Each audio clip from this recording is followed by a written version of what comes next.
2. 환멸. 나는 인차 화성의숙의 생활에 익숙해졌다. 두어 주일가량 공부해보니 학과목들도 별로 어려운 것이 없었다. 의숙 학생들이 제일 골치 아파하는 과목은 수학이었다. 어느 날 수업 시간에 여럿이 지명을 받고도 풀지 못한 길다란 사칙 문제를 내가 별로 어렵지 않게 풀어냈더니 그들은 몹시 신기해하였다. 여러 해 동안 정규교육에서 떨어져 나와 독립군 생활을 해온 사람들이었으므로 그럴 수밖에 없었다. 그 후부터 나는 수학 때문에 단련을 받았다. 머리를 쓰기 싫어하는 몇몇 수염쟁이 청년들이 수학 숙제를 할 때마다 찾아와서는 성화를 먹였다. 그 대가라고 할지 그들은 나에게 여러 가지 체험담을 들려주었다. 그 이야기들 가운데는 들을 만한 것이 많았다. 강한 육체적 부담을 요구하는 군사훈련이 있을 때에도 그들은 나를 도와주려고 여러모로 애를 썼다. 그러는 과정에 우리는 서로 마음속 깊은 사연까지도 서슴없이 헤쳐 보이는 다정한 부부들이 되었다. 애순이 신입생으로서 나이 많은 사람들의 짐이나 되지 않으면 다행이라고 여겼던 내가 학습과 교련에서 남들에게 뒤지지 않고 또 일상생활에서도 내 것 내 것이 따로 없이 학우들과 잘 섭술로 돌아갔기 때문에 그들도 연령에 충하를 두지 않고 나를 가까이 대해 주었다. 그만하면 나를 둘러싸고 있는 환경이 좋았다고 할 수 있다. 그러나 그 후 얼마 안 되어 화성의숙의 교육은 점차 나의 마음에 들지 않게 되었다. 아버지의 친구들이 세운 학교이고 아버지의 연구자들이 주관하고 운영하는 학교이지만 나는 여기서 전 세대가 남긴 사상과 방법에서의 낡은 잔재를 발견하게 되었다. 부르주아 민족주의 운동의 역사가 수십 년 되지만 의숙의 교육에는 그것을 집대성하고 비판적으로 분석 총화하는 리론이 없었다.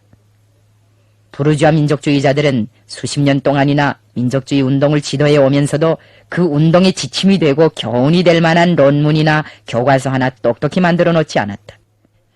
화성의숙에 찾아오는 독립군의 거두들이나 애국지사들도 그저 막연하게 연탁을 두드리며 독립하자고만 부르짖었다. 혁명 역량은 어떻게 편성하고 대중은 어떻게 동원시키며 독립운동 대열의 통일단결은 어떻게 실현해야 하는가 하는 방법도 없었고 무장투쟁의 교범이나 전술 같은 것도 변변치 못하였다. 조선 역사 과목은 왕저사 본위로 엮어져 있었고 세계혁명사도 부르주아 혁명사가 기본을 이루고 있었다. 화성의숙에서 배워주는 것은 민족주의 사상과 구한국 냄새가 나는 낡은 군사훈련뿐이었다. 민족주의 사상에 깊이 물젖은 선생들이 비록 반일과 민족적 독립에 대하여 말을 많이 하고 있었지만 그들이 주장하는 투쟁 방법은 뒤떨어진 것이었다. 학교 당국은 전투 경험이 있는 독립군 대원들을 데려다가 무훈담을 자주 들려주었다. 그런데 그 무훈담을 통해서 거치하는 것은 안승근, 장인환, 강우규, 리재명, 라석조와 같은 열사들이 적용하였던 개인 테러의 방법이었다. 학생들은 독립군의 간부들을 키워내는 군관학교라는 것이 말뿐이지 실탄 사격이 쓸 탄알마저 없어 늘 나무총이나 가지고 훈련했어야 무슨 수로 외놈들을 내쫓겠는가고 하면서 불평을 터놓곤 하였다. 한 번은 어떤 학생이 언제면 우리도 신식총을 다뤄볼 수 있는가고 군사교관에게 물은 적이 있었다. 교관은 몹시 난처해하면서 지금 독립군 간부들이 군자금을 해결해가지고 미국이나 프랑스 같은 나라에서 무기를 사올 계획으로 맹활동을 하고 있으니 인차 해결될 것이라고 울버무리었다. 총 몇 자루를 얻지 못해 이렇게 몇 마리 밖에 있는 소양 나라들을 쳐다보는 형편이었다. 나는 군사훈련 시간에 아랫다리에 모래주머니를 차고 달릴 때마다 이렇게 해서 외놈들을 타승할 수 있겠는가 하는 생각을 하게 되었다.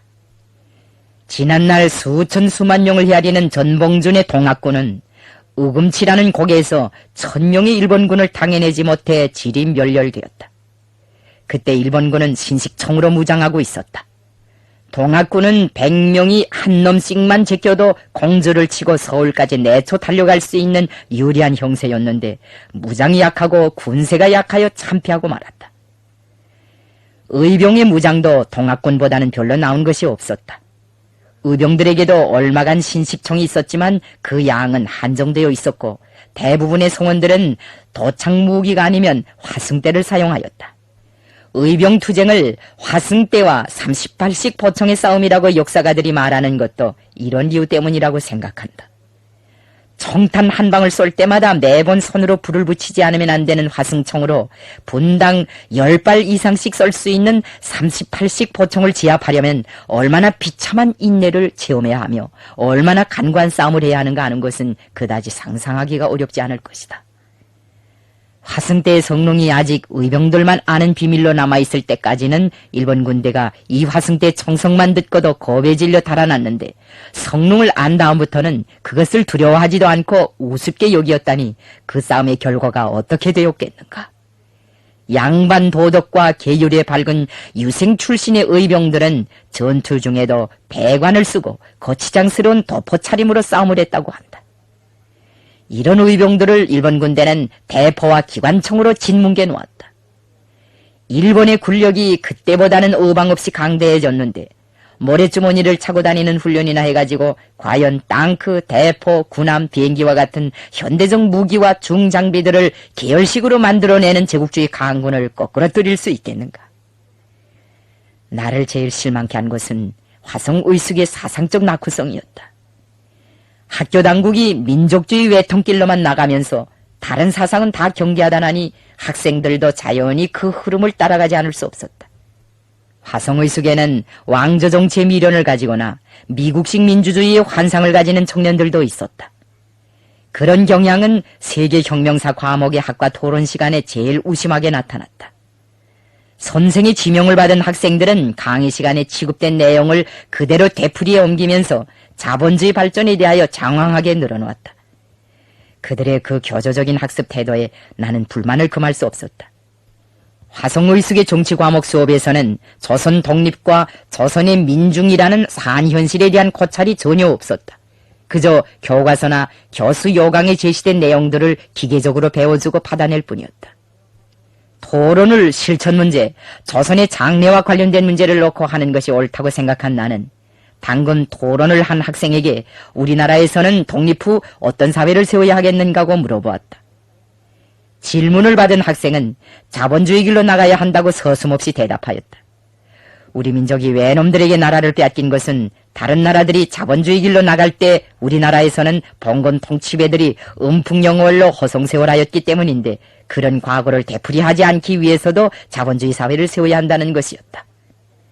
어떤 학생들은 봉건 왕조를 다시 세워야 한다고 주장하였다.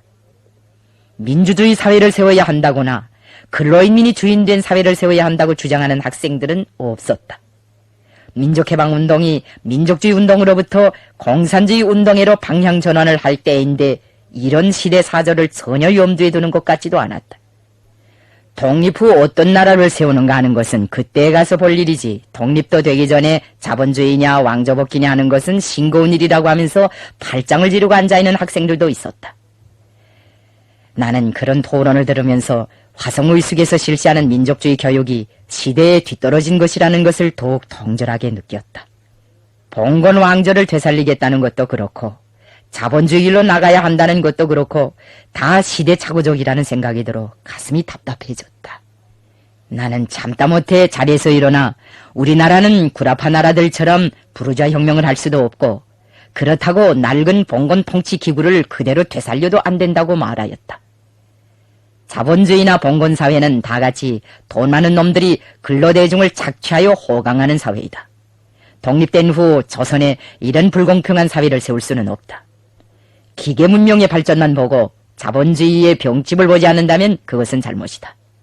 봉건 왕조를 다시 세워야 한다는 것도 당치 않은 소리다. 나라를 외세에 팔아먹은 왕조 정치에 그 누가 미련을 품겠는가? 도대체 왕들이 해놓은 것이 무엇인가? 백성들의 등껍질을 벗기고 바른 말을 하는 충신들을 목자르고 귀양 보낸 것밖에 더 있는가? 우리는 조선을 독립시킨 후 조국 땅에 착취와 압박이 없는 사회, 노동자 농민을 비롯한 근로대중이 잘 사는 그런 사회를 세워야 한다. 많은 학생들이 나의 주장에 공감을 표시하였다. 착취와 압박이 없는 만민 평등에 부강한 사회를 세우자고 하는데 누가 반대하겠는가? 최창거리도 수업이 끝난 다음 내 손을 꽉 걸어잡고 좋은 토론을 했다고 하면서 나를 지지해 주었다. 내가 공산주의라는 말은 한마디도 하지 않고 공산주의 사상을 멋있게 들이먹이더라고 하면서 몹시 통쾌해하였다. 화성의숙의 제한성은 민족주의 운동 자체의 제한성을 그대로 말해주고 있었다. 나는 화성의숙을 통하여 민족주의 운동의 전모를 살펴볼 수 있었다. 이 시기에 와서는 독립군들도 맥을 못 추고 세력 다툼만 하였다. 1920년대 전반기에 국내와 압록강 연안에서 정정 벌리던 것과 같은 실제적인 군사활동은 거의나 하지 않고 관할구역에 틀고 앉아 군자금이나 거두며 돌아다니는 형편이었다. 조선민족을 대표하는 고국적인 정부라고 자칭하던 상해 임시정부의 인사들도 자치판이 독립판이 하는 파벌을 이루고 서로 치열한 감투 싸움을 벌였다. 임시정부의 순회 자리가 번번이 교체된 것도 그 때문이었다. 지어는 한 해에 2번씩 내각 개조 노름이 벌어진 때도 있었다.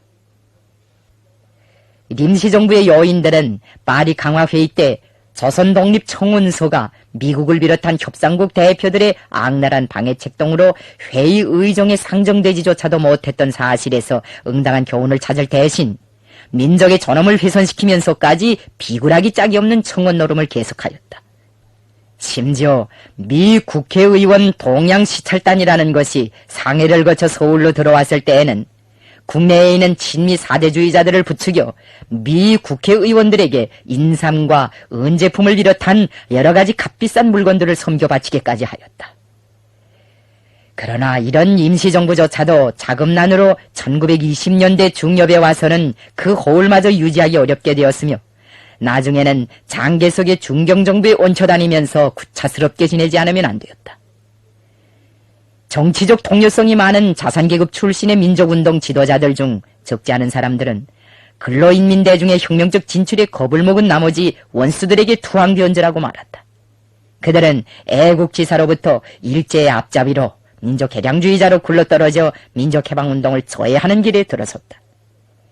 일제는 문화통치를 표방하면서 조선 사람들이 나라의 독립을 원한다면 정치적으로 일본의 통치를 반대하여 나설 것이 아니라 그에 협력하여야 하며 일본의 식민지 통치 밑에서의 자치권을 얻기 위해 힘써야 하며 문화를 향상시키고 경제를 발전시키며 민족성을 개량해야 한다고 설교하였다.